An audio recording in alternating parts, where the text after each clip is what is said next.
see the signs. There we go. Good afternoon, everybody. Welcome to Workforce Ready with Nstar. My name is Nnamdi Henacho. Thank you for showing up again. And if you're wondering why I sound the way I sound, you're correct. That's why I sound the way I sound. The weather is changing, and I think my voice is changing with the weather. So do with that information what you please. But regardless of how we feel, we'll still show up. Today, I'll just be quickly talking about an exciting topic. So if this is your first time joining Workforce Ready, thank you for joining. Please go ahead and subscribe, like, do all the things you have to do. We go live on YouTube every Saturday where we just talk about what you need to transition successfully into a career in information technology. We talk about database administration and other things. I like talking about database administration because that is my area of expertise, but we do have conversations beyond database administration. So if you're here for the data stuff, then you're welcome. If you're not, just hang around. Eventually, we'll get to your topic. If you have questions about anything, please feel free to drop those in the comments section, and we will be glad to get to it. All right, I need to keep taking things that are warm to keep my throat, um, all of that good stuff. So today I'll be talking about beyond the SQL, beyond the skills. So I have it as scripting, beyond the skills, what you actually need in your first database administration role, beyond all of the technical skills, what you actually need. So I'll get into some of the tech stuff and some of the non-tech stuff as well. So that's really what I'll be getting into today. And I have multiple screens. I have my notes on this side and I have the screens on the side. So if my eyes moving and not focused on you, that is why. But you get the gist. All right. So let's get right into it. So there is what we call like that DBA, skill triad, right? There's three layers of it. Especially, as you're navigating, most of the database management platforms are all dependent on SQL. People think SQL and they think SQL, the structured query language, they think of Microsoft SQL. But SQL is not exclusive to Microsoft. It's actually a standard. So the first layer in that database administration, a skill mastery, I'll call it the SQL mastery. That's the language. So whether it's SQL, whether it's any other platforms that you are interested in, step one is the mastery phase, the SQL mastery. That's where you get command of the language. Step two is operational fluency, right? And that's where you get familiar with the environment. I'm going to delve deeper into each of those aspects in a bit. And then step three, or the third layer of skill, is your automation and efficiency, right? Those are the three steps, all right, that we need to, when we talk about the skill levels you need to master to do well and excel as a database administrator. All right, so let's get into operational SQL mastery, right? What do I need to know to start today? How do I, let's say you've taken a class, you've done some courses online. You should, if you've not been in tech before and you're looking to get into information technology, then I highly recommend getting under proper mentorship, right? Getting proper career training, go through a boot camp. We have an excellent program here at Nstar Technologies, our Nstar Career Accelerator program. We have an excellent database administration program that helps you go from not knowing anything about SQL to being job ready, right? Being ready for the workforce day one. Okay. But if you are somebody who is already in tech and you're looking to navigate, it's okay to maybe go upskill on Udemy or Coursera or any of these places, get some, because you have the fundamentals, right? So that's the only group I'll recommend, and I'm digressing a little bit, but that's the only group of people I'll recommend, or I'll give the okay to not have to go through like a formal class. So you're already in tech, you're already immersed, you have expertise. So for you, this is just your building an add-on skill to make a transition, maybe because of interest or some career goals or what have you.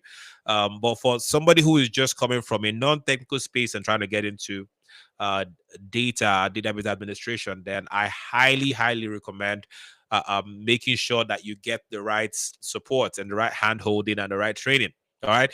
If you have any questions, send us a message. I will be glad to give you more information. All right. So at the operational, level, the operational SQL mastery level, there are certain things, there are certain core areas that you need to pay attention to, right? To get started. And I'll start with the basic SQL queries, right? Just having those fundamental, being able to read a standard SQL query and make sense of it. You don't have to be a developer. You don't have to be at developer level skill, but you shouldn't see a script and panic, right? That is where I'll start from, right? You shouldn't see a script or a written SQL and go in panic mode. So I'll start from there. Build some proficiency, understand fundamentals of SQL, DML, DDL, DCL. Those things should make sense to you. If you're listening to me and you're wondering what those acronyms are, you need a class. All right, that's it. That's another conversation for another day. So get those fundamental, foundations of SQL down, because those are things that even if you're not building the queries, even if you're not writing the scripts, you will be supporting the developers. You're working hand in hand with them. And one thing I believe is you should know or understand the scripts before you deploy them. The fact that we're the ones that have the permissions and we have the authority to do deployment in production does not excuse us from I need to understand what I'm doing, because we are like the last line of defense, before this code or all of these things are deployed into production. And so if we don't properly check, if we don't understand what we're deploying, we can potentially do harmful things to to the business. And so it's very important that we make sure we have some understanding of basic SQL, and even the more the more complex your knowledge is, the better, right? And still on that lane, another thing I'll talk about for you to have is just I'll go deeper into the query, knowing how to diagnose queries. So I'll start with performance tuning, right? That performance tuning aspect is important. Again, a lot of what we do is enhancing performance, improving performance. And so knowing how to read your execution plan and interpret what's going on there, right? If you get a problem, identifying the problematic script, being able to investigate and see where the bottlenecks are, and then being able to take the details or the data that's coming to you from the execution plan, and then using that to make recommendations or implement solutions to fix a performance issue, right? You should be comfortable, and I'm still talking at the SQL level and at the performance tuning level, things around indexing, right? Whether it's designing indexes, or index maintenance strategies, being able to implement that, being able to identify missing indexes, or columns that need to be included in an index to improve performance, to ensure you're doing SIGs and not scans. All of those type of things. You need to build a level of proficiency in those areas, at least understand how those work. You should be able to understand index, clustered index, non-clustered index. And again, I'm speaking a lot from the Microsoft SQL. I'm using a lot of that terminology from Microsoft SQL because that's my lane. But these concepts are very similar across platforms. Okay, so indexing is super important. You have to be it's a major part. If you're dealing with transactional data, if you're supporting a transactional environment, that means where there's exchange of transactions, somebody's buying to receive, Amazon, Walmart, those are transactional environments. So those are things we want to make sure that you have a certain level of proficiency with. All right, so let's continue. All right, so that's index strategy. And next we want to I need you to be proficient as well with not just indexes. The next one is again, I think I've talked about this one, but diagnosing the queries, being able to talk through what each query represents, what it's about, what it's doing, using the right DMVs to analyze your scripts and make sense of it. And then around also contention, I think that's another one I wanted to highlight. I have here my notes.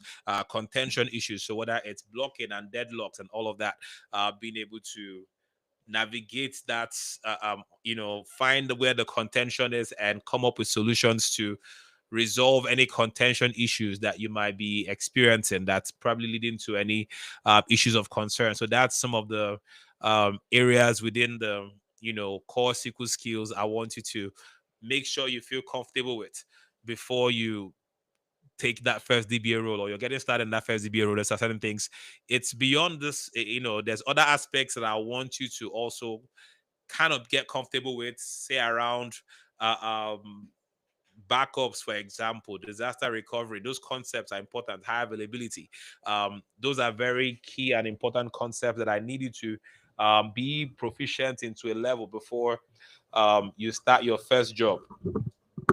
All right, so that's another area. Those are some just add-on areas that I want to highlight for you. All right, the next aspect of your core skills will be I want to highlight will be on the operating systems, right? OS scripting and automation. This is super important. um Automation is where it's at. I'll start from there. We want to, they are mundane, not mundane, but routine tasks. I think that's a kinder way to put it. Your routine tasks that you have, whether it's reporting, whether it's, maintenance tasks, there are certain things that you do on a day-to-day basis. Those things that are repetitive, you want to automate, right? There are certain things that maybe need to happen at certain times and they are one-offs. Those are candidates for automation, right? And we do automation within SQL Server, within the database side. So there's opportunities to automate by creating jobs, but also you can also automate at the operating system level, and that's why I really want to focus on. So having that fluency to, whether it's scheduled tasks within the Microsoft operating system or using PowerShell to do automation, those are key aspects or key areas that you need to have a level of understanding. This is where you elevate yourself from just the standard regular Joe DBA out there to, like a senior person. Is your understanding and at least being able to create scripts now with the, and this is where I'm going to plug, the advantage of artificial intelligence, navigating using tools like copilots to help you create your scripts, or at least analyze, make sure that you need to still know the fundamentals, but you can leverage these tools to help you churn out this scripts proficiently. Right, there's PowerShell, and I mentioned schedule tasks. Again, within the operating system level, there's the schedule, there's task managers, and then within SQL Server, we have our SQL Server agents. These platforms, exactly, what they do is ensure, help you build automated processes, whether it's your maintenance jobs, whether it's your backups, disaster recovery solutions, some HA things. You can automate all of this. We can use config files as well. You write your batch files, or put config files, put them inside some jobs, maybe some SSIS type deal, and you're using that to do automation. So there's different levels of automation. Now, these things are a bit more advanced, but it depends on, again, what are your goals? Where do you see your career going? That's the next tier, right? So at the SQL level, now this is at the operation level. The next tier of skills, is the reliability and maintenance mandate. That's the next tier. So this is where we start talking about the backups. You want to be able to ensure that, like, you want to be able to ensure that your environment is stable, it's safe, and that in the event of a disaster, we have a plan to come back, because it's going to happen. You're going to have a script go rogue. You're going to have a stored procedure go rogue on you. You're going to have a process that's not going to run on a day that it needs to run. One day your servers are going to have more load than they normally would carry. One day that operating system, or maybe your processor, is going to be under much pressure and it's going to act up. What happens there? Right. So this is where the good DBAs shine, is in disaster recovery, in the concept of high availability. When we talk about reliability of your environment, these are super important concepts that you need to be on top of. Right. So backup and recovery, not just setting backups up, but having some people have backups in place, but they never test it. Right? They never test it, and so when they get audited, they get in trouble.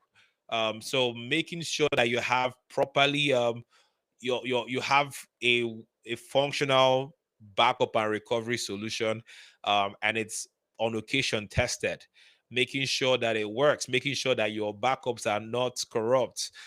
Those things are very important. Establishing your RTO and your RPOs with the business, right? Designing, solutions that serve the business objectives. These are key things that you want to make sure you have.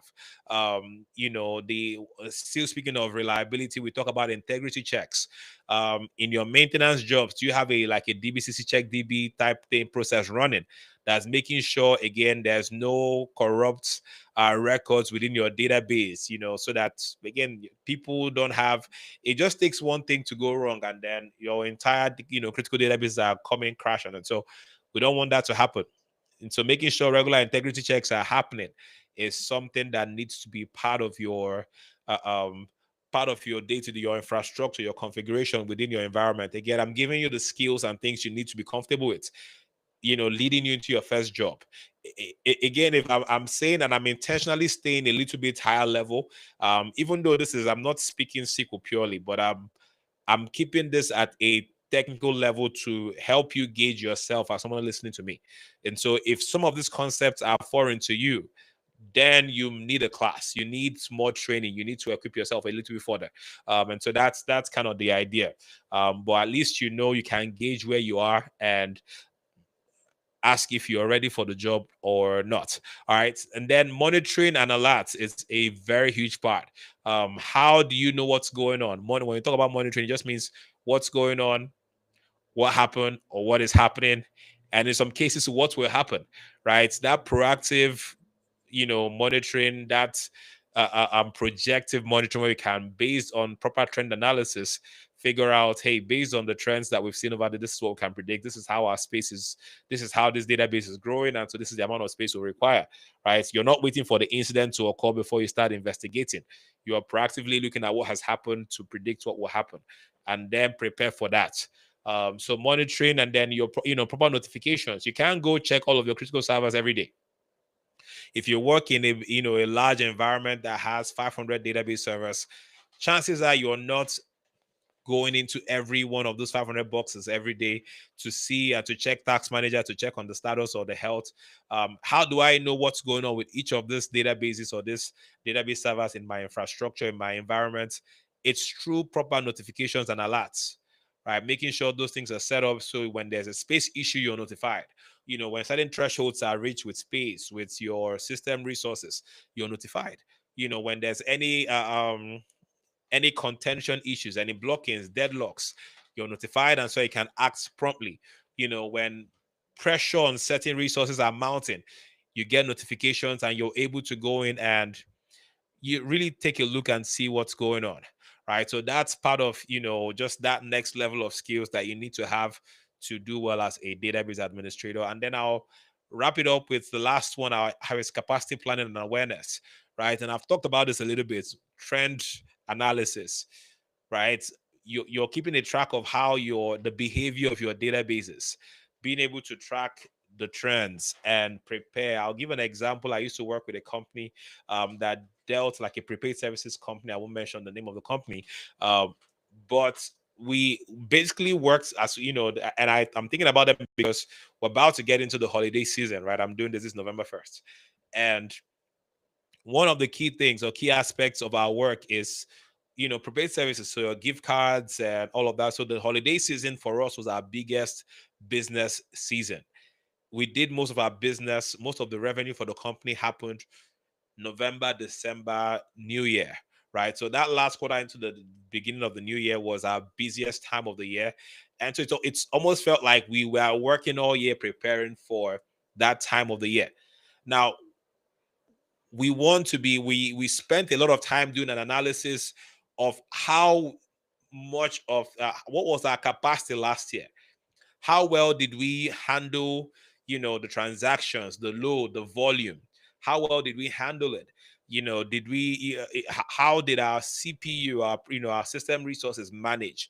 And based on that, we're able to project, okay, over the last year, this is how much transaction volume has increased on a year by year basis. This is where we need to be. This is where our infrastructure needs to be at. This is how much storage capacity we need. This is where our servers need to be. This is the kind of processing power we require, right? That is capacity planning. You are not just blindly allocating resources to servers because somebody says, give me this, but you are using data, you're using trends, you're using information, historical data, to design solutions to ensure that you have a stable environment, right? And that's a big part of what makes you, a senior database engineer, a database, a senior database administrator, is being able to do these things and then present your recommendations intelligently. So these are your core skills that help you do well as a database administrator. So as you prepare for your career change journey, then these are the things I need you to, pay attention to. All right. There's again SQL as a platform. Get comfortable, get fluent, get efficient with navigating, looking at scripts, looking at maintenance plans, performance tuning, transactional, any transactional issues, contention issues, right? Those are some things I've highlighted today. And then moving from there to creating a stable environment plus automation. All of these things are super important as you navigate, as you continue, your journey to become a highly sought after database administrator. All right. So if everything I said makes sense to you, I hope you've learned one or two things from this conversation. And if you feel like, hey, I need more, then we'd love to have a conversation with you. Please get in the comments, book a call with us. We'd love to answer your question. We have cohorts coming up. We've opened up enrollment for our New Year classes. And I encourage you to sign, come have a conversation and see if what we have is going to serve you or benefit you. We'd love to have a chat. But as I wrap up, keep on mastering this core skills and let's go do well as database administrators. Till next week, thank you for listening and let's keep thriving.